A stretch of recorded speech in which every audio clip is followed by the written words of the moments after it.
Bismillahirrahmanirrahim. Assalamualaikum warahmatullahi wabarakatuh. Innal hamdalillah nahmadu wa nasta'inu nastaghfiruh wa na'udzu billahi min syururi anfusina wa min sayyiati a'malina. May yahdihillahu fala mudhillalah wa may yudlilhu fala hadiyalah. Asyhadu an la ilaha illallah wahdahu la syarikalah wa asyhadu anna Muhammadan 'abduhu wa rasuluh la nabiyya wa la rasula ba'da. Yaqulu tabaraka wa ta'ala fi kitabihil karim badan a'udzu billahi minasyaitonir rajim. Ya ayyuhalladzina amanu ittaqullaha haqqa tuqatih wa la tamutunna illa wa antum muslimun. Wa qala nabiyina Mustafa sayyidina wa maulana Muhammad sallallahu alaihi wasallam, ittaqillaha haitsu ma kunta wa adbi sayyi'atal hasanata tamhuha wa khaliqin nasa bi khuluqin hasanin. Amma ba'd. Alhamdulillah, Bapak Ibu para jamaah yang semoga sama-sama dirahmati Allah Subhanahu wa taala. Mari kita kembali bersama-sama memuji Allah Subhanahu wa taala. Bersyukur kepada Allah Subhanahu wa taala atas limpahan berkah, rahmat, hidayah dari kepada kita semuanya. Alhamdulillah, sampai detik ini kita semuanya masih merasakan begitu banyak curah nikmat dari Allah Subhanahu wa taala. Dari nikmat sehat kita, nikmat sempat kita, nikmat-nikmat yang mungkin jarang kita sadari bahwa itu adalah nikmat dari Allah Subhanahu wa taala. Mulai dari hembusan nafas kita, dari setiap kedipan mata kita, setiap detakan jantung kita. Ini semua nikmat dari Allah Subhanahu wa taala. Terlebih lagi yang paling utama dalam kehidupan kita, nikmat yang paling berharga yang Allah berikan kepada kita semuanya. Nikmat yang akan membawa kita semuanya pada kebahagiaan yang hakiki. Kebahagiaan yang selama-lamanya bahagia.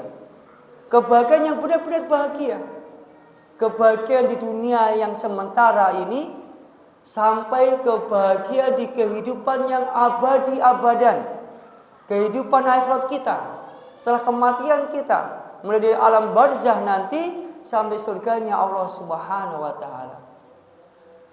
Apa itu Bapak Ibu? Yaitu nikmat iman dan Islam. Nikmat yang sungguh hanya Allah berikan kepada mereka yang terpilih saja. Nikmat yang hanya Allah berikan kepada orang-orang istimewa saja. Berarti artinya apa?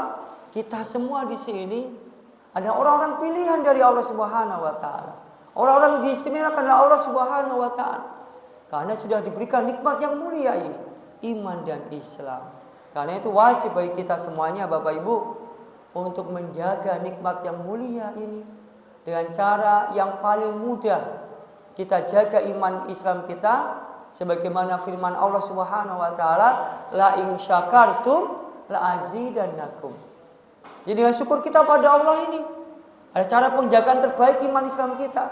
Kalau kita benar syukurnya, sempurna syukurnya, syukur dengan lisan kita, syukur dengan hati kita, syukur dengan ketakwaan kita kepada Allah Subhanahu wa taala, maka niscaya Allah akan terus berikan nikmat iman Islam kita dan nikmat iman yang lainnya.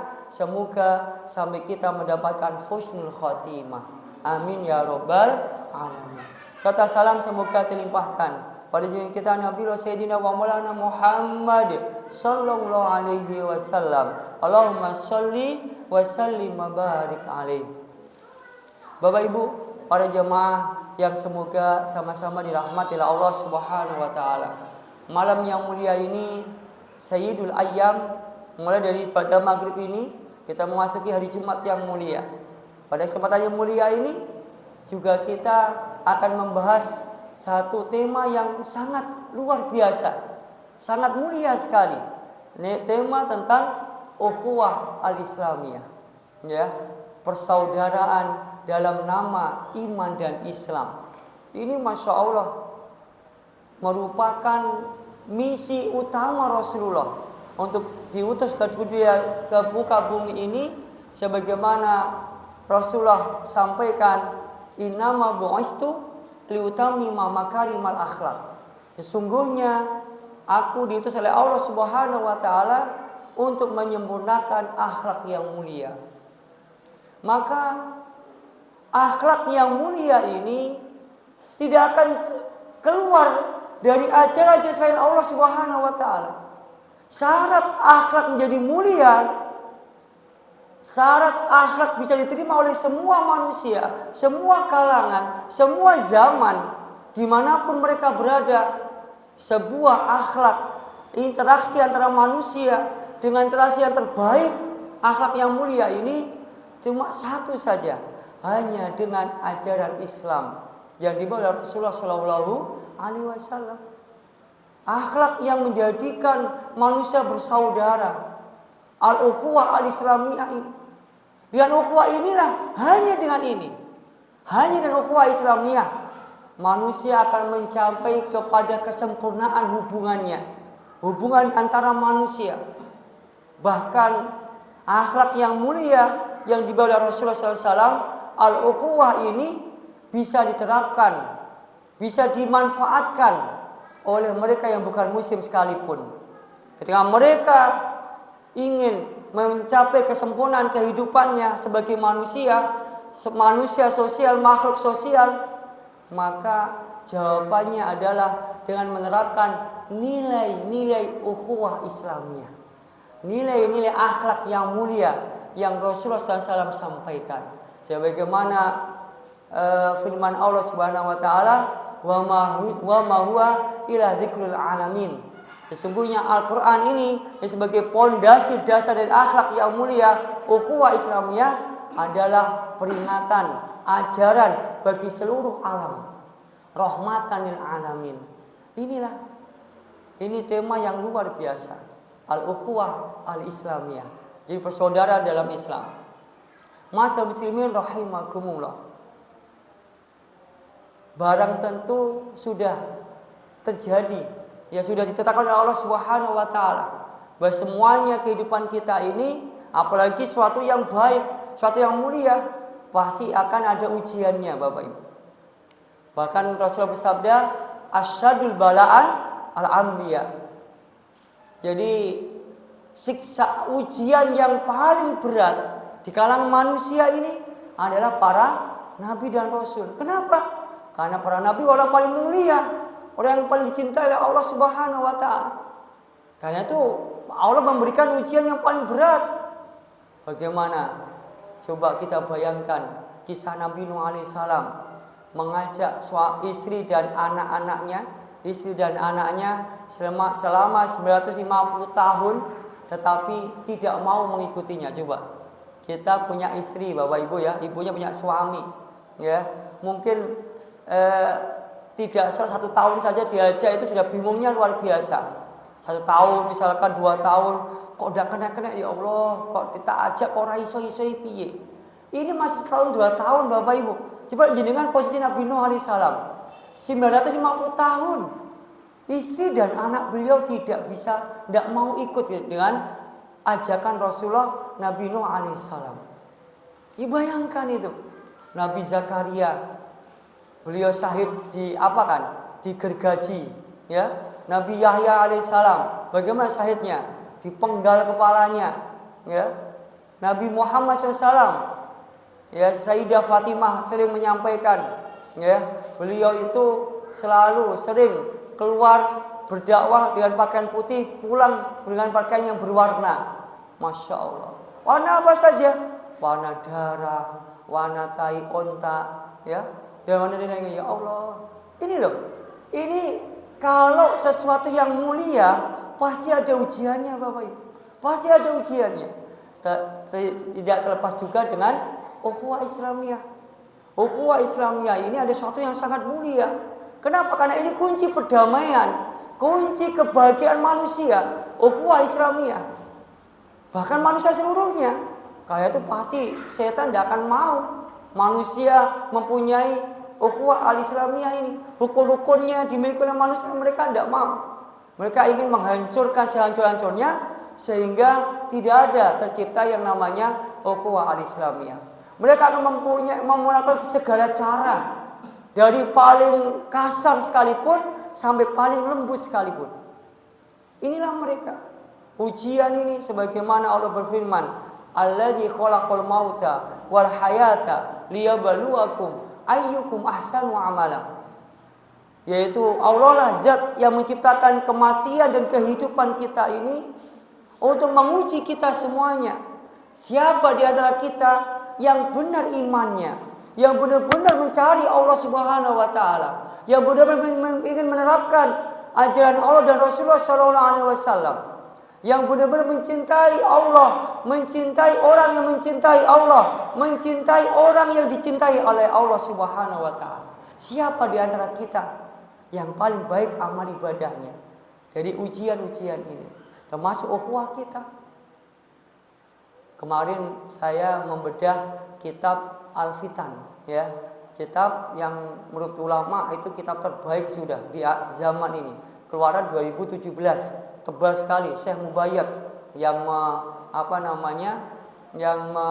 menulis kitab ini. Ini kitab ini di dalam pengantarnya termasuk rangkuman, ya. Jadi referensi utamanya 7 kitab yang mulia, yang utama dalam pembahasan akhir zaman. Ada Al-Fitannya Syekh Nuaim, ada Al-Fitan An-Niyayah, Wal-Fitan karangannya Ibnu Katsir, dan kitab-kitab yang lainnya. Nah, ini luar biasa ini referensinya, ya. Dan dikeluarkan dari kisah-kisah Israiliyat, kisah-kisah hadits dhaif dikeluarkan semuanya. Karena itu ulama menyampaikan ini kitab terbaik di akhir zaman ini, supaya membimbing kita, ya. Di dalam kitab ini salah satu tema besar, ya, yang harus kita ketahui untuk kita ini hidup di akhir zaman, supaya kita bisa selamat dari semua ujian-ujian yang Allah berikan. Kenapa? Karena di akhir zaman ini terkumpulnya semua fitnah, semua ujian. Dari ujian di zaman Nabi Adam alaihissalam sampai Nabi Muhammad SAW terkumpul sudah di sini. Jadi kita itu jalan di tengah lapangan yang penuh dengan ranjau, ya. Kalau kita tahu petanya, tahu ranjau ditaruh di mana saja, maka kita akan selamat. Termasuk yang paling banyak dibahas di situ adalah bagaimana Allah menguji umat Islam ini. Bahkan mulai dari zaman khilafah Ar-Rasyidah, terbunuhnya syahidnya Umar bin Khattab radhiyallahu anhu, syahidnya Utsman bin Affan radhiyallahu anhu, syahidnya Ali bin Abi Thalib radhiyallahu anhu, sampai nanti di akhir zaman. Ini terkait dengan ukhuwah al-Islamiyah, ya. Jadi ini Allah sudah berfirman, "Wa'tasimu bihablil jami' wa la tafarraqu." Wahai manusia, berkumpullah, bersatulah dengan tali Allah Subhanahu wa taala dan jangan berpecah belah. Ini ya Allah berfirman, perintah Allah kita untuk bersatu. Rasulullah juga seperti itu, menyatukan, datang ke Madinah langsung ta'akhi, mempersatukan antara Muhajir dan Madinah, kaum Ansor, supaya terjadi persatuan. Karena memang Islam datang untuk memberikan solusi manusia, yang mana setiap saatnya mereka berperang, mereka berselisih, bermusuhan dan sebagainya. Maka datangnya Islam itu mengajak manusia berukhuwah. Berukhuwah dalam rangka, dalam garis yang benar, yang langsung Allah turunkan dasar-dasarnya, cara-caranya. Ukhuwah yang mulia, ukhuwah yang benar-benar mendapatkan ridho dari Allah Subhanahu wa taala.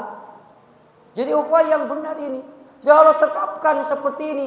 Inilah kunci, kata Allah. Inilah kunci untuk menjadi hidupmu manusia, menjadi hidup yang penuh damai, hidup yang penuh dengan persatuan, hidup yang penuh dengan makna, gotong royong dan sebagainya. Ya, tetapi qadarullah, memang Allah mentakdirkan Memang tadi ayat surat Al-Mulk tadi, karena memang hidup ini adalah ujian, ya, ujian yang harus kita lalui. Tapi ujian yang enak sekali kita. Kenapa enak? Karena sudah terangkan semuanya detail. Menungso iki ujian. Ngene lho carane ngerjain ujian, iki lho jawaban ujiannya. Masya Allah.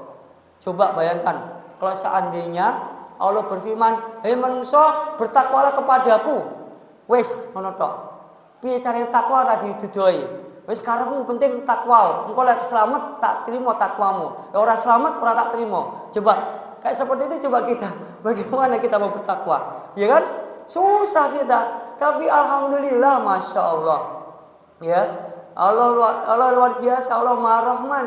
Ya, Allah Maha Kasih Sayang. Allah detailkan, Allah sudah tunjukkan dasar-dasarnya.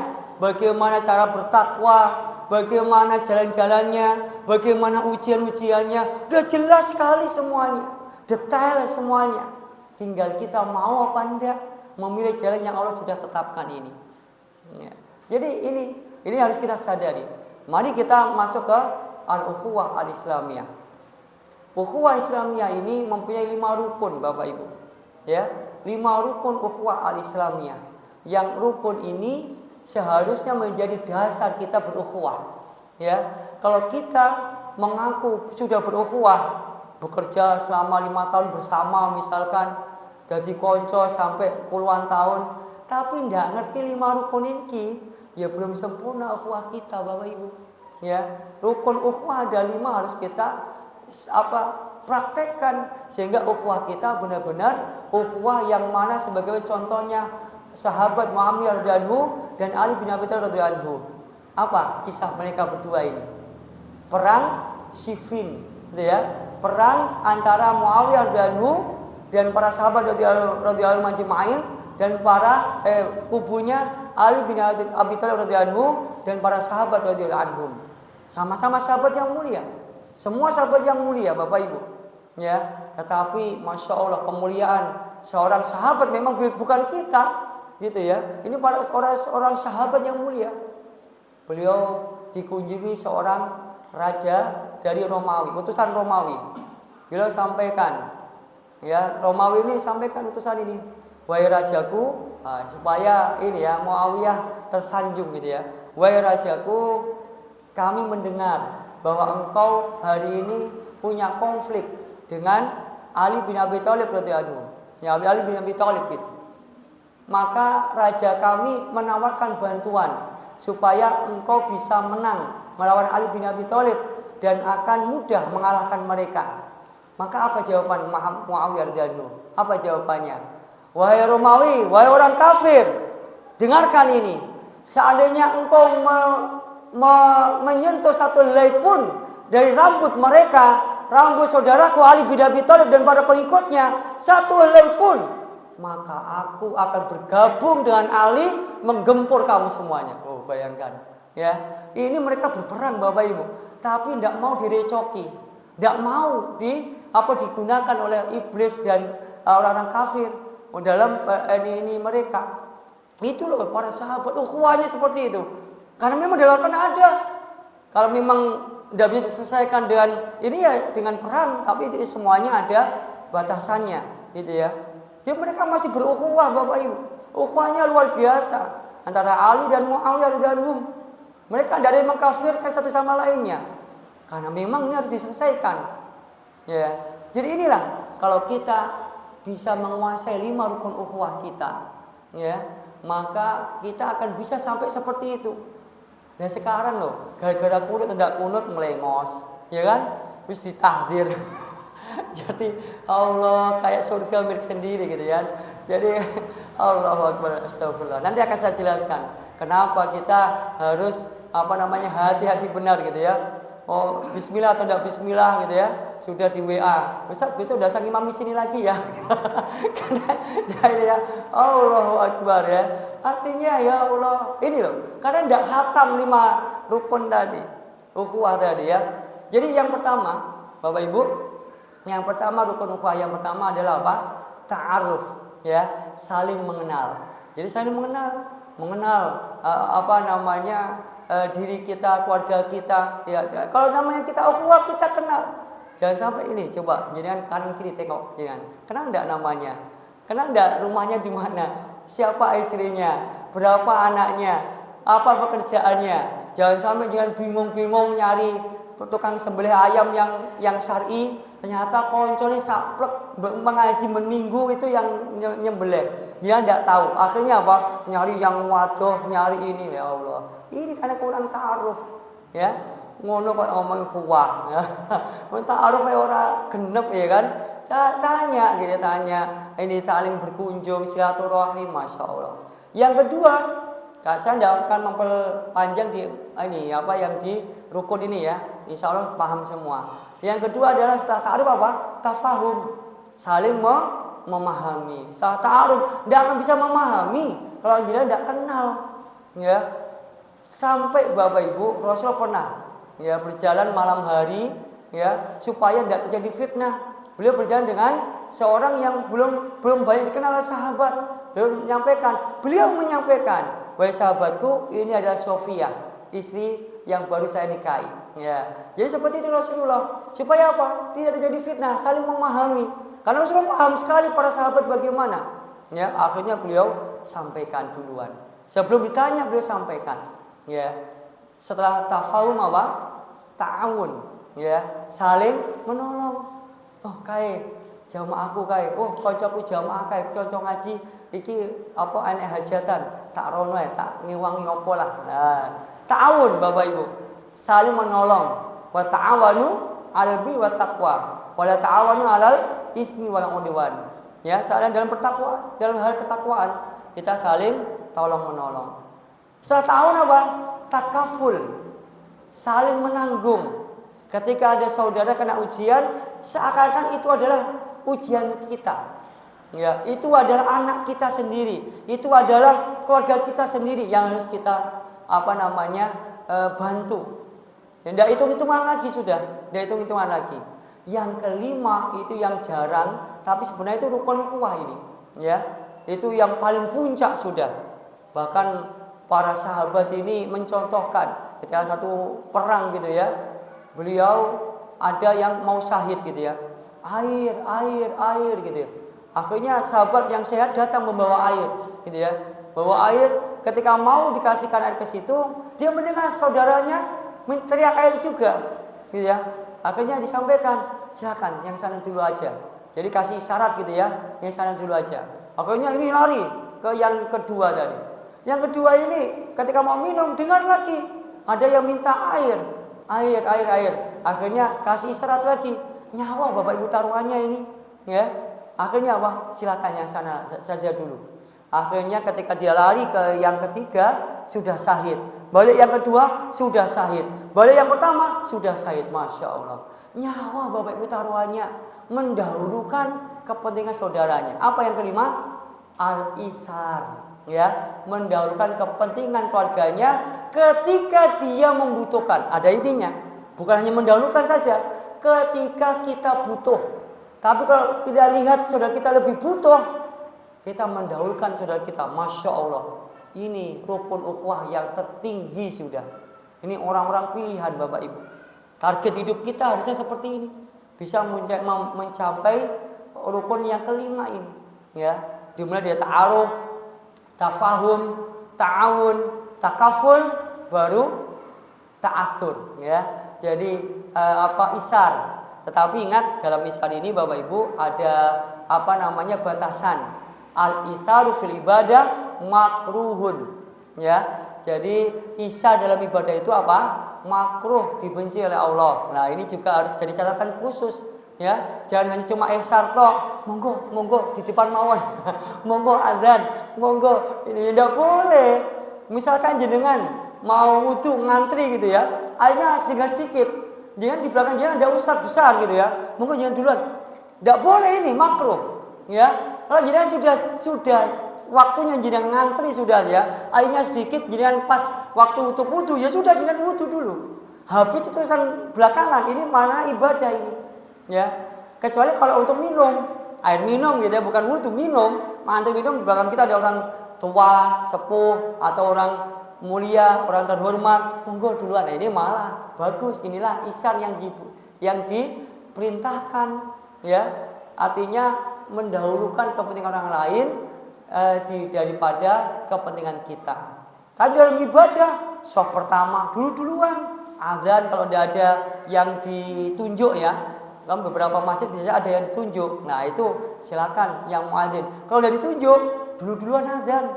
Ya, azan, masya Allah. Apalagi, karena dalam ibadah tidak boleh isar. Ya, makruh, bukan haram ya, tapi makruh, dibenci. Jadi jangan isar dalam urusan ibadah. Ya, jadi seperti itu. Bapak Ibu yang semoga sama-sama dirahmati Allah Subhanahu wa taala. Ya, sekarang kita masuk ke fenomena ukhuwah kita pada hari ini. Ya, ukhuwah kita pada hari ini. Tadi sudah saya sedikit tunjukkan gitu ya. Contoh-contoh gara-gara bismillah tidak bismillah, ya kan? Gara-gara kunut tidak kunut, gara-gara dzikir jamaah tidak dzikir jamaah, itu sudah memecah belah. Bapak Ibu, saya sampaikan Bapak Ibu ya. Perbedaan pendapat itu ada sebuah niscaya. Niscaya tidak bisa dihilangkan Bapak Ibu. Ya, saya akan tunjukkan dalil-dalilnya yang tidak akan bisa dibantah Bapak Ibu ini ya. Satu, dalil yang pertama. Ya, kalau perbedaan itu niscaya Bapak Ibu. Apa? Turunnya Al-Quran. Bapak Ibu, Al-Quran turun itu Allah masih menurunkan wahyu. Rasulullah Nabi Muhammad masih hidup. Malaikat Jibril masih menyampaikan wahyunya. Para sahabat yang menjaga itu masih hidup semuanya. Tapi mengapa Allah meridhoi, Rasulullah menyetujui ada 7 cara membaca? Ya, coba jenengan jawab ini. Kalau misalkan kebenaran itu mutlak satu saja, kudu ngene, orang ini salah haram hukumnya, gitu ya.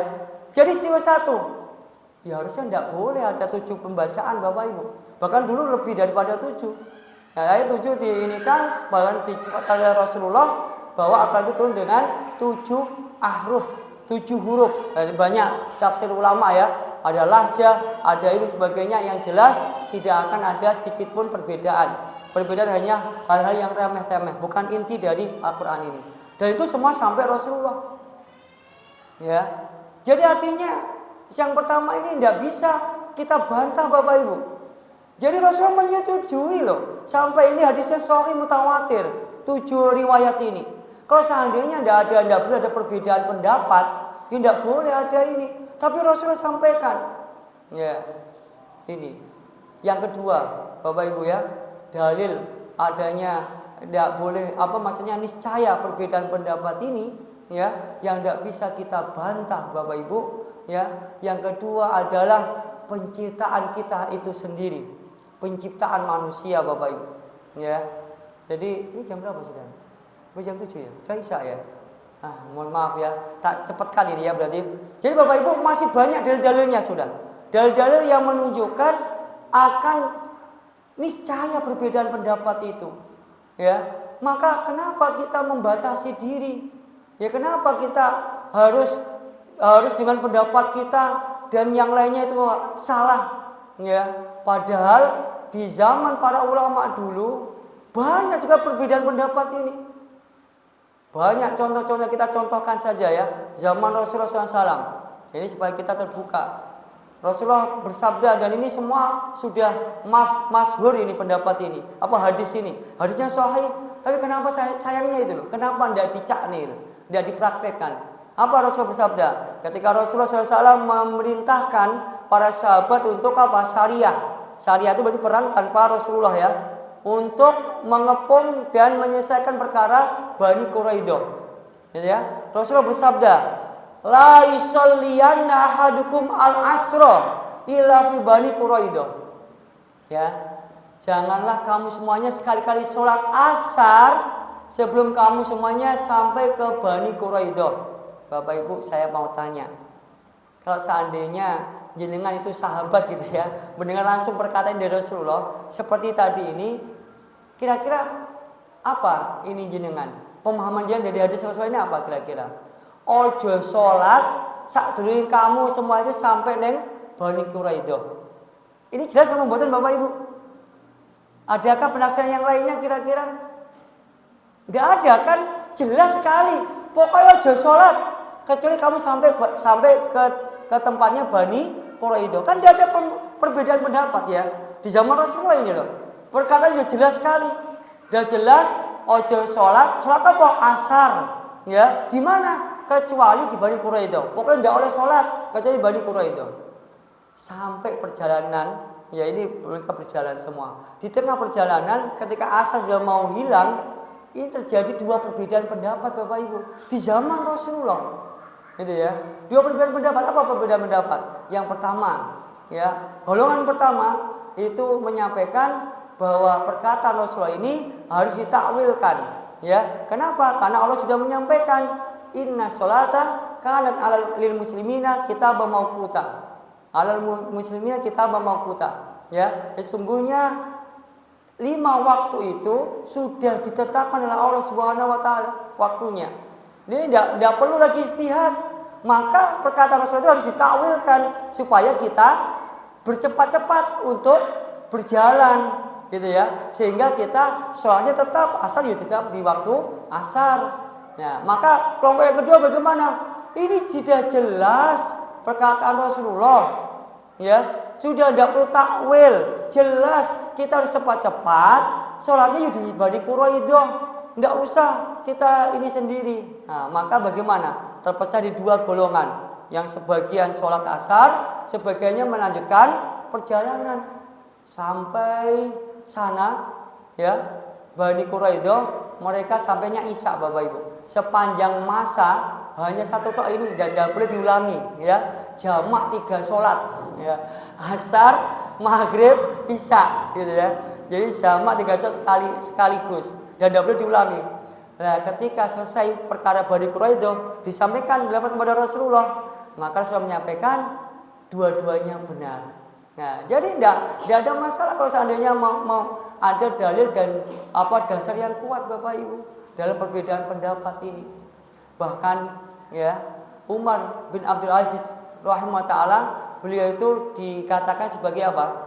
Sebagai khalifah yang kelima. Saking waroknya beliau, fakihnya beliau, amannya di zaman beliau, ya. Jadi sampai-sampai banyak ulama menggelari beliau sebagai khalifah Rasyidah yang kelima. 1, 2, sampai 4 kan Abu Bakar radhiyallahu anhu, Umar bin Khattab radhiyallahu anhu, Utsman bin Affan radhiyallahu anhu, Ali bin Abi Thalib radhiyallahu anhu. Ya. Jadi 4, yang kelima Umar bin Abdul Aziz radhiyallahu anhu rahimah taala. Apa perkataan beliau? Ala wa inni la uhibbu lau anna sahabatan Nabi sallallahu alaihi wasallam lam yakhtalifu. Sesungguhnya aku ini sangat tidak menyukai kalau seandainya para sahabat Nabi itu tidak berbeda pendapat. Loh. Ya. Jadi Umar bin Abdul Aziz malah mengatakan seperti itu. Bukan mengatakan aku senang kalau sahabat itu satu pendapat. Tidak. Apa malah perkataan beliau? Sungguh aku senang sekali. Aku tidak suka maksudnya. Sungguh aku tidak suka sekali kalau seandainya para sahabat Nabi ini tidak berbeda pendapat. Kenapa demikian? Karena perbedaan pendapat sahabat Nabi itu adalah merupakan rahmat bagi kita. Supaya kita bisa memilih sesuai keadaan kita, sesuai dengan kondisi kita, mana yang pas kita menjalankan ketakwaan kepada Allah Subhanahu wa taala. Dan ada contohnya, kalau ada contoh dari para ulama, para sahabat yang soleh, Rabbani, maka kita akan aman, nyaman, selamat dari kesesatan. Itu rahmat dari Allah Subhanahu wa taala. Ya, coba bayangkan kalau tidak ada perbedaan pendapat, kalau tidak ada perbedaan madhab, ya Allah, bisa dibayangkan hidup kita Bapak Ibu. Ya, jadi mengerikan sekali. Artinya serba susah. Ini kondisi kita berbeda-beda, serba susah. Sehingga ikhtilaful ulama rahmatun. Ini yang benar ya. Perbedaan pendapat adalah rahmat. Ya, jadi bukan ikhtilaful umat ya. Salah ini. Ikhtilaful ummah bisa kan ada ya perkataan seperti itu. Ikhtilaful ummah rahmat itu salah, keliru ini ya. Perbedaan umat adalah rahmat. Umat yang mana? Umat awam berbeda pendapat. Yo bukan rahmat lah itu. Ya terjadi perang di mana-mana kalau perbedaan pendapat umat ini yang diikuti. Maka yang rahmat itu apa? Perbedaan pendapat ulama. Mereka yang sudah faqih, mereka berbeda pendapat, itulah rahmat yang Allah berikan kepada kita, sehingga kita bisa memilih bukan karena hawa nafsu kita, tapi karena kondisi dan keyakinan kita. Oke. Jadi ini Masya Allah. Contoh lagi Bapak Ibu, ada Bapak Ibu ya, ada peristiwa yang unik ya. Dua sahabat, satunya mazhab Hambali, satunya mazhab Hanafi. Ya, seorang ulama besar di mazhab Hanafi di India sana, ini kedatangan info bahwa ada murid dari sahabatnya yang bermadzhab Hambali ingin datang mengunjungi tempatnya untuk berguru di sana di India. Ya, maka ulama ini menyampaikan pada murid-muridnya, ini mau kedatangan murid dari saudara saya, mazhab Hambali. Karena mazhab Hambali ini kalau aminnya itu kan keras ya, seperti kita. Mazhab Syafi'i sama, amin gitu ya. Karena kita itu aminnya lirih atau sir ya. Hanafi itu aminnya sir, Bapak Ibu. Aminnya sir. Ya. Karena itu kalau nanti datang tamu-tamu kita ini, semuanya saya harapkan untuk khusus hari ini aminnya dikeraskan. Aminnya dikeraskan. Begitu juga saudaranya yang mau berkunjung, yang mazhab Hambali. Kamu nanti mau ke India. Di sana saudara saya itu mazhabnya Hanafi. Lek aminnya mereka itu tidak keras seperti kita. Karena itu kamu nanti harus dengan sir, jangan mengeluarkan suara, gitu ya. Ini juga nasihat atau pesan dari kiainya tadi. Akhirnya ketemulah ya salat maghrib sampai di pondoknya yang mazhab Hanafi tadi, salat maghrib gitu. Ketika imamnya walau dolin, yang Hambali dua orang tadi diam. Gitu dia. Yang jamaah semuanya amin.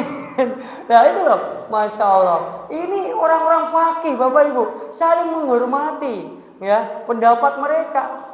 Ya artinya bingung akhirnya yang dua ini loh. Jadinya gini, nah akhirnya mereka Masya Allah, keindahan. Kenapa? Karena mereka melihat perbedaan pendapat itu satu yang kecil daripada persatuan umat, gitu ya. Saling toleransi, saling menghormati. Contoh lagi, Imam Syafi'i sama Imam Malik rahimahullah. Ini kuat sekali pendapat ini di kitab Tafsir Ayatul Ahkam, gitu ya. Ahkam tentang Al-Fatihah, tentang bismillah, gitu ya. Imam Malik menyampaikan, kini gurunya Imam Syafi'i, ya. Imam Malik menyampaikan, barang siapa yang mengucapkan bismillah dalam sholatnya, batal sholatnya. Yo, semua jenengan batal ini sholatnya ini ya. Batal semua ini, pasti bismillah semua ini kan. Nah, tetapi Imam Syafi'i mengatakan bagaimana muridnya Imam Malik? Imam Syafi'i rahimahullah berkatakan, yang tidak bismillah batal sholatnya. Nah, kebalikan loh. Ini masalah batal Bapak Ibu. Ya, masalah batal loh ini, masalah kafir dan muslim loh ini. Tapi muridnya Imam Syafi'i mengatakan, wah Imam, panjenengan kan menyampaikan bahwa yang tidak mengucapkan bismillah dalam sholatnya, Al-Fatihahnya, itu batal sholatnya. Lah kok jenengan selalu sholat di belakang Imam Malik? Imam Malik kan tidak pakai bismillah. Dan bahkan beliau mengatakan yang pakai bismillah batal sholatnya. Loh, pripun niki? Jenengan sama Imam Malik dua-duanya batal ini. Ya, Imam Malik batal sholatnya sesuai dengan pendapat jenengan juga batal sholatnya sesuai pendapatnya Imam Malik. Bagaimana ini? Maka bagaimana jawaban Imam Syafi'i? Masya Allah, ini luar biasa. Jawabannya bagaimana? Jawabannya beliau, Imam Malik adalah guru saya. Maka saya yakin apa yang beliau sampaikan itu benar dari Allah Subhanahu wa Ta'ala.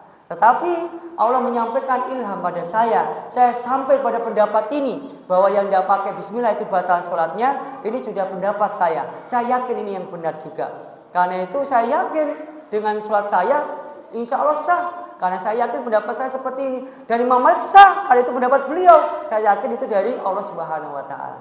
Jadi seperti itu, enak ya, tidak dawa-dawa wis. Perbedaan pendapat ini tidak dawa-dawa. Selesai sudah. Seperti itu Bapak Ibu. Ya ini masalah batal tidak batal Bapak Ibu. Jangan masalah kunut cuma sunnah. Dan jangan masalah kunut yang sunnah loh. Ya apa udure jangan tidak entek-entek. Sampai tahun-tahun bangga kunut aja sini dibahas. Ya ini Bismillah Bapak Ibu. Masalah fardu ini Al-Fatihah bayangkan, ya kan? Seperti itu. Ada lagi kisahnya muridnya Imam Hanafi Bapak Ibu. Ya, Imam Abu Hanifah ya ini menyampaikan khamr ya minuman keras itu hanya 2 saja yang diharamkan. Kalau khamr ini terbuat dari 2 ini tok, yang lainnya tidak apa-apa menurut beliau. Ya, ini apa itu 2 itu?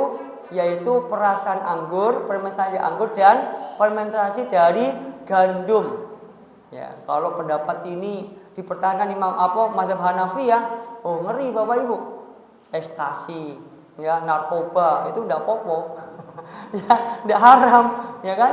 Apalagi tape, perasaan tape itu, terus yang lain-lain itu ya, tidak ada yang haram. Pokoknya tidak dari anggur sama dari apa? Dari gandum. Ya, ini akhirnya apa? Setelah Imam Abu Hanifah ini meninggal dunia, gitu ya, itu murid-muridnya melanjutkan studinya. Mereka studi ke Madinah bersama siapa? Imam Malik rahimahullah taala. Jadi beliau masya Allah melihat Imam Malik itu luar biasa ilmunya dan lengkapnya fikihnya, gitu ya. Termasuk yang tadi ini masalah khamr. Kullu muskirin shaghirun kana kabirun haramun. Ya ini dalilnya lengkap. Artinya para ulama menyampaikan kenapa Imam Abu Hanifah tidak mengambil dalil itu karena belum sampai dalilnya kepada Imam Abu Hanifah. Perbedaan tempat. Imam Abu Hanifah tempatnya di Irak penuh dengan fitnah, perang dan sebagainya. Jadi ilmu itu sangat susah dicari Bapak Ibu. Ya, jadi ini ada satu kenapa perbedaan pendapat. Salah satu alasannya adalah apa? Karena belum sampainya dalil. Ketika ke Madinah muridnya Imam Abu Hanifah ini ketika sampai masya Allah beliau mengatakan seandainya imam kami Imam Abu Hanifah ini mendengar dalil ini, kesimpulan ini, maka pasti akan menyetujui apa yang jenengan sampaikan Imam Malik. Tidak akan ada perbedaan. Nah, jadi seperti itu masya Allah. Ya, jadi artinya perbedaan pendapat itu niscaya Bapak Ibu. Ya, tidak ada yang harus menang sendiri. Ya, karena perbedaan itu niscaya selama selama dibangun dengan dalil yang kuat. Ini saya ceritakan kisah nyata, ya, kisah nyata atau pelajaran yang saya ambil pelajaran dari umroh saya kemarin Ramadan kemarin ini ya. Banyak sekali pelajaran yang saya dapatkan alhamdulillah. Ya, Bapak Ibu, di sana ada beberapa ya yang kita mungkin jarang gitu ya. Padahal ini yang dituduh oleh orang-orang Indonesia yang benci dengan dakwah sunnah gitu ya. Itu adalah pentolaknya Wahabi gitu ya. Padahal di sana itu masya Allah ya praktek yang dipraktekkan tuh jauh yang dipraktekkan dengan orang-orang yang mengaku salaf dan sebagainya gitu ya. Jauh sekali Bapak Ibu. Contoh yang pertama gitu ya. Pertama saya tanya ya, pernah nggak dengan mendengar kalau tidak terawih 11 rakaat itu batal, bid'ah dan sebagainya? Pernah kan? Pernah dengar apa enggak seperti ini? Saya dulu pernah Bapak Ibu, sampai saya takut waktu sahur itu tambah rakaat itu takut Bapak Ibu. Kenapa? Karena dokternya seperti itu yang saya dengar. Pokoknya terawih witir di bulan Ramadan itu 11, di atas 11 itu tidak ada, itu adalah bid'ah dan sebagainya. Waktu sahur itu saya takut loh Bapak Ibu. Untuk sholat tambah itu takut saya, ya. Yang tahu di Mekah Madinah berapa rakaat di sana coba yang dipakai?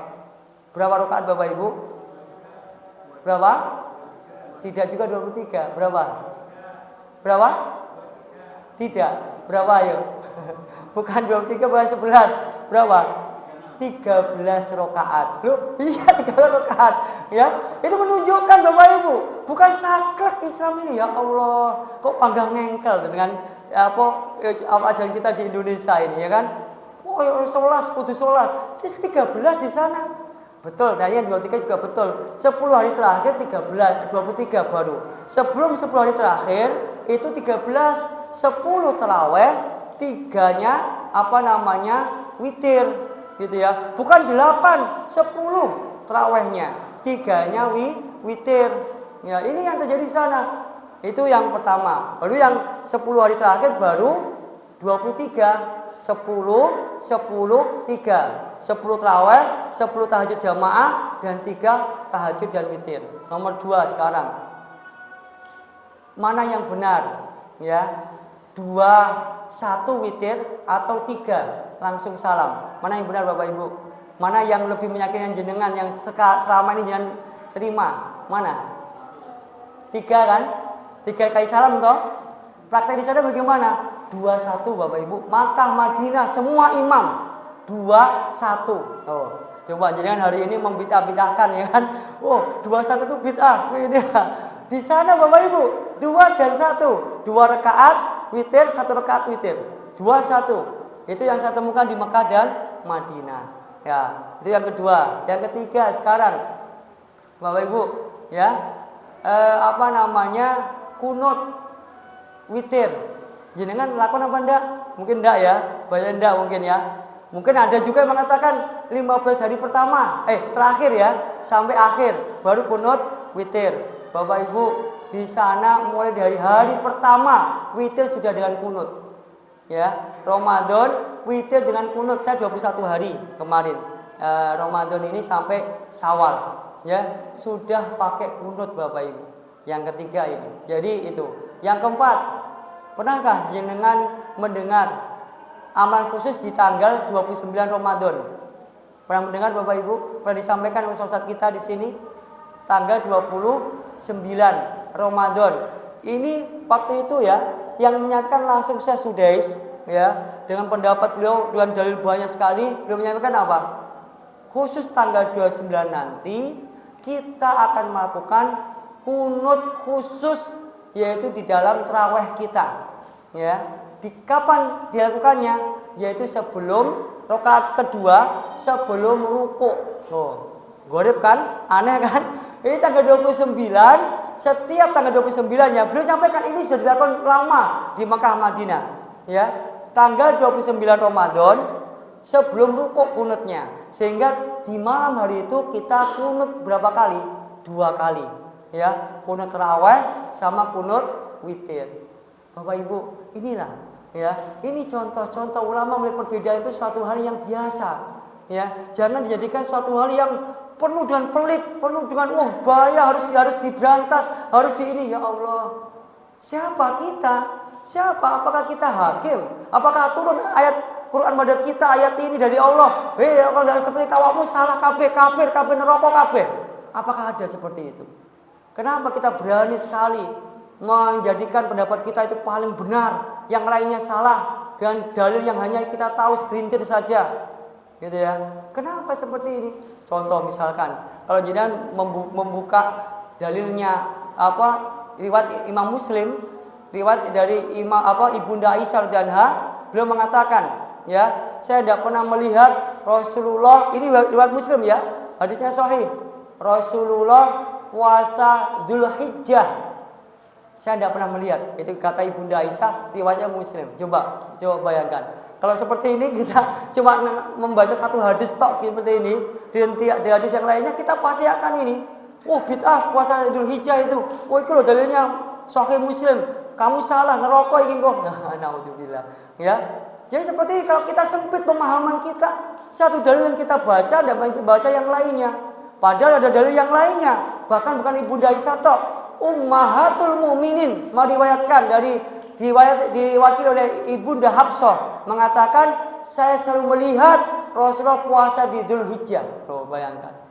Ya. Jadi ini dikomparasi Bapak Ibu, digabungkan. Jadi melihat dalil itu tidak satu arah saja, dan jangan menggiring umat Islam kepada pendapat kita yang kita tutupi pendapat yang lainnya. Ini yang membuat kacau. Padahal Masya Allah dalilnya banyak. Ini dan ini dan ini sebagainya. Ya, inilah perbedaan pendapat. Kalau kita tidak khatam di masalah seperti ini Bapak Ibu, Hayhata, mustahil kita bisa bersatu Bapak Ibu, bisa berukhuwah Islamiyah, mustahil Bapak Ibu. Kenapa? Karena dipengaruhi dengan emosi diri kita, nafsu dan sebagainya. Naudzubillah. Ya, jadi ini semuanya yang harus kita perhatikan tentang ukhuwah al-Islamiyah. Ya, jadi ukhuwah Islamiyah ini harus kita perhatikan. Jadi saya gambarkan ya, ini dari saya sendiri, murni dari saya. Ya, ini usaha saya supaya jenengan mudah melogikakan sebuah perbedaan ya. Supaya kalau seandainya nanti suatu ketika jenengan bisa maksudnya membantah berkat kesimpulan saya ini, monggo, alhamdulillah, saya akan senang sekali sampaikan ke saya. Ini cuma saya logikakan, gambarkan supaya jenengan bisa mudah memahami perbedaan. Jadi saya gambarkan seperti ini Bapak. Ini mulai dari saya ya. Perbedaan seperti ini. Kalau seandainya ini firman Allah Subhanahu wa taala, Allah berfirman, "Al-haqqu min rabbika fala takunanna minal mumtarin." Ya, al-haqqu, sebuah kebenaran itu dari Allah Subhanahu wa taala. Min rabbika, dari Tuhanmu. Tidak boleh kebenaran dari yang lainnya. Satu tok. Kebenaran itu satu tok. Ya, fala takunanna minal mumtarin. Karena itu jangan sampai kamu menjadi orang-orang yang membangkang atas kebenaran itu. Jadi harus kita sepakati, kebenaran itu hanya dari Allah Subhanahu wa taala. Tetapi, nah ada tetapinya ya. Tetapi Allah sudah memberikan ya apa kisi-kisinya untuk menjalankan perintah Allah ini bagaimana untuk mencari kebenaran ini. Maka ayat pertama yang Allah turunkan apa? Iqra, apa artinya? Bacalah. Belajarlah, dan dikuatkan lagi ayat yang lainnya, fattaqullaha mastata'tum. Bertakwalah pada Allah semampu kalian. Artinya di ayat ini berarti apa? Kita semampu kita manusia mencari kebenaran yang satu itu tadi. Ya, semampu kita. Jadi harus kita cari mana yang paling benar dari semua pendapat-pendapat ini. Itu wajib itu. Tetapi itu tadi, ya, yang tahu kebenaran itu yang hak itu hanyalah Allah Subhanahu wa taala. Kita tidak wajib untuk menemukan kebenaran itu yang pasti dari Allah, tidak. Tapi kita diwajibkan berusaha bagaimana sampai kepada kebenaran itu. Ya. Jadi sampai-sampai surah Al-Muzammil Allah menyampaikan, wallahu yuqaddirul laila wan nahar. Allah lah yang mengatur siang dan malam. Nah, ilmu itu kan, siang dan malam. Alima alan tusuhu, ya. Tetapi Allah juga tahu kamu tidak akan bisa menentukan dengan detail berapa jam siang itu, berapa jam malam itu. Allah Maha tahu. Itu ada loh di surah Al-Muzammil, ya. Karena itu faqra'u ma tayassara minal Qur'an. Jadi ada setelah Allah memerintahkan mencari yang hak, itu Allah turunkan supaya apa? Kita tidak terbebani dengan tanpa kemampuan kita. Di luar kemampuan kita wajib mencari semampu kita. Tapi kebenaran itu dari Allah Subhanahu wa taala. Ya. Jadi kalau ternyata jalannya berbeda itu wajar Bapak Ibu. Karena kita semuanya mencari gitu ya. Karena itu logikanya seperti ini. Seandainya kebenaran itu nilainya 10 gitu ya. Maka ulama-ulama Rabbani ini, para sahabat, para imam madhab itu menemukan angka 10 itu ada yang menemukan dengan cara 5 tambah 5 berapa? 10 kan? 5 kali 2 berapa? 10 kan? 20 kurangi 10 berapa? 10 kan? 15 kurangi 5 berapa? 10. 100 bagi 10 berapa? 10. 13 kali 3 berapa? 10. 7 tambah 3 berapa? 10. Inilah Bapak Ibu, semua ingin sampai ke 10, tetapi Allah menciptakan manusia tidak satu otak, tidak satu tidak bisa. Woi, 10 itu 5 tambah 5 loh ya. Kalau sampai mengatakan 10 itu 7 tambah 3 kafir. 5 kali 2 sampai 10 kafir.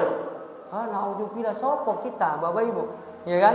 Karena itulah terjadilah madhab, semuanya seperti itu. Tapi ingat, yang meletakkan rumus 5 tambah 5 sama dengan 10, 7 tambah 3 sama dengan 10, 8 tambah 2 sama 10, itu tidak sembarang orang juga.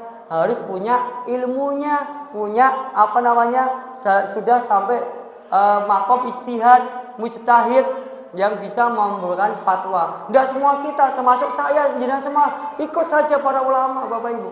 ikut saja pendapat mereka. Ya. Jadi karena itu, jadi sehingga Imam Syafi'i misalkan, 10 itu 8 tambah 2. Imam Hanafi, 10 itu 13 kurang 3 misalkan. Jadi semua tertuju pada 10, caranya berbeda-beda. Dapatnya ilmu dari Allah berbeda-beda. Antara Imam Malik, Imam Syafi'i, bismillah itu seperti ini. Berbeda-beda Bapak Ibu. Ya. Jadi inilah perbedaan pendapat. Ya karena itu jangan dilihat perbedaan pendapat itu suatu yang ngeri, suatu yang besar, suatu yang harus antara kafir dan tidak. Ya naudzubillah. Ya memang ada perbedaan pendapat yang masalah akidah, ya itu kafir dan muslim. Tapi perbedaan yang furu, ya, yang cabang, itu pokoknya sama-sama punya dalil selesai wes. Ya, pokoknya sama-sama punya dalil yang kuat selesai. Ya, jadi tidak ada hak kita untuk menjadi hakim, menjadi paling benar sendiri. Sepakat kita wajib mencari yang paling benar menurut kita. Ya, misalkan jenengan tidak pernah belajar ilmu alat, kalau saya wajib cari dan membandingkan karena saya belajar ilmu alatnya, ya bahasa Arabnya, asbabun nuzul, tafsirnya, Qur'annya itu, terus hadisnya seperti itu. Maka kalau ada perkara, saya akan harus berdiskusi dengan para ulama, ustaz yang lainnya dan juga dari ininya. Tapi bagi orang yang tidak pernah belajar, cukup ikuti para ulama. Ya salah satu dari mereka. Karena bukan ranahnya untuk mencari. Ada subhat ya yang yang dilontarkan oleh ulama-ulama non madhab. Ustaz non madhab ya ulama-ulama jarang.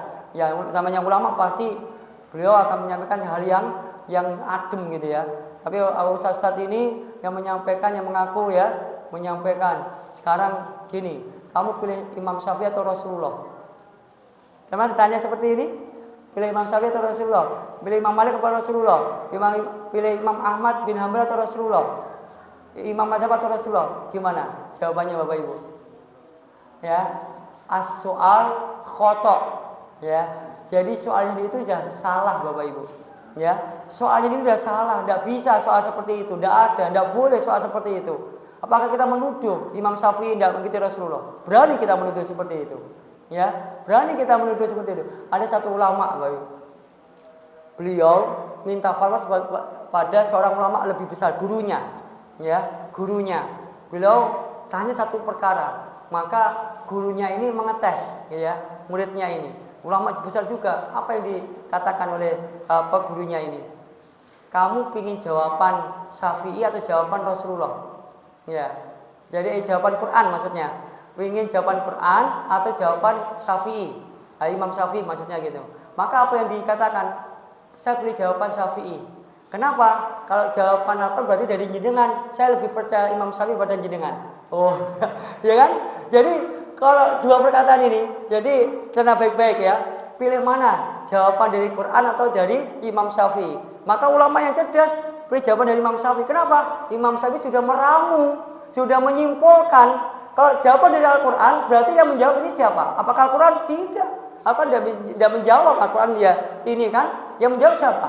Yang menyampaikan. Siapa yang menyampaikan? Ya syekhnya ini. Ya kan? Bukan Al-Quran. Dia menyimpulkan dari Al-Quran. Karena itu yang tanya bagaimana? Saya lebih percaya kesimpulan dari Imam Syafi'i daripada jenengan, gurunya. Ya, kenapa? Dari Quran tidak mungkin langsung Al-Quran, tapi kesimpulan para ulama yang menyimpulkan. Itu loh. Ya, jadi jangan terkecoh dari subhat. Ada lagi bertanya, kalau Imam Syafi'i itu punya madhab, ya sekarang saya tanya, apa madhab Imam Syafi'i? Nah, gitu pertanyaannya. Apa madhabnya Imam Ahmad? Apa madhabnya Imam Malik? Apa madhabnya Imam Abu Hanifah? Ada yang bisa jawab? Ada tanya seperti ini, Bapak Ibu. Ini pertanyaan-pertanyaan yang subhat, Bapak Ibu. Ya Allah, tidak boleh ditanyakan seperti ini. Yang jelas mereka semua madhabnya apa? Al-Quran dan As-Sunnah. Terus mereka menyimpulkan, kalau begitu kenapa kamu bermadhab Syafi'i, bermadhab Hanafi, bermadhab Maliki, bermadhab Hambali? Kenapa kamu bermadhab seperti itu? Padahal kamu tahu para imam sendiri tidak bermadhab. Seharusnya dibalik pertanyaannya. Sekarang saya tanya, bagaimana tingkatan saya dengan mereka ini? Saya itu bukan siapa-siapa. Kita itu bukan siapa-siapa. kita itu tidak ngerti Al-Quran bagaimana tafsirnya, begitu banyak tafsirnya, hadis bagaimana tafsirnya, bagaimana kita disamakan dengan mereka dan langsung disuruh Al-Quran dan Sunnah. Coba bayangkan. Ini loh Bapak Ibu yang harus kita cerna Bapak Ibu. Kita langsung suruh mencerna Al-Quran dan Sunnah, mengikuti ustadz yang katanya langsung Al-Quran dan Sunnah. Tanya saya Pak, pertanyaan kita sekarang, setinggi apa derajat ustadz tadi, ulama tadi? Bagaimana apa ilmu mereka dengan para ulama mazhab ini? Imam Hanafi, Imam Maliki. Sejauh mana pemahaman dia dengan Al-Quran, dengan As-Sunnah? Kok berani-beraninya, tidak beradabnya mereka, sehingga sampai-sampai mengajak manusia awam yang tidak ngerti ilmu alat disuruh langsung Al-Quran dan Sunnah. Kira-kira bisa apa enggak Bapak Ibu? Pertanyaan saya ini. Kira-kira bisa apa enggak? Manusia awam disuruh, ayo kembali ke Sunnah, Al-Quran dan Sunnah. Ini betul tapi salah. Ya, betul ini. Harus kita kembali ke Al-Quran dan Sunnah. Tapi caranya yang salah. Tidak bisa kita langsung Al-Quran dan Sunnah. Memahami Al-Quran itu siapa yang memahami Al-Quran ini? Yang bisa lebih paham daripada ulama-ulama kita yang dahulu. Ya, jadi ini loh Bapak Ibu. Al-Quran dan Sunnah itu betul. Kita harus kembali kepada Al-Quran dan As-Sunnah. Tetapi caranya kita tidak bisa sendiri langsung ke Al-Quran dan As-Sunnah. Insya Allah sudah terlewat banyak ya. Itu insya Allah yang dapat saya sampaikan tentang ukhuwah Islamiyah ini. Jadi kita bisa berukhuwah apabila kita sudah bisa mentoleransi perbedaan pendapat saudara kita, ya, meskipun tidak sama dengan pendapat kita, gitu ya, selama itu ranah far'i, ya. Jadi furu cabang. Ya, kalau akidah ya tidak boleh berbeda, ya. Akidah tidak boleh berbeda, harus sepakat. Salat menghadap kiblat Ka'bah, subuh 2 rakaat itu sudah jadi pakem. Ini usul. Dalam usul tidak boleh kita berbeda pendapat. Tapi dalam furu, ya, cabang, tidak usah. Kita itu masih sudah di akhir zaman loh Bapak Ibu ya. Kita punya banyak PR Bapak Ibu. Ukhuwah Islamiyah ini yang kita harus bangun, ya. Terus kita bangun merangkul satu sama lainnya.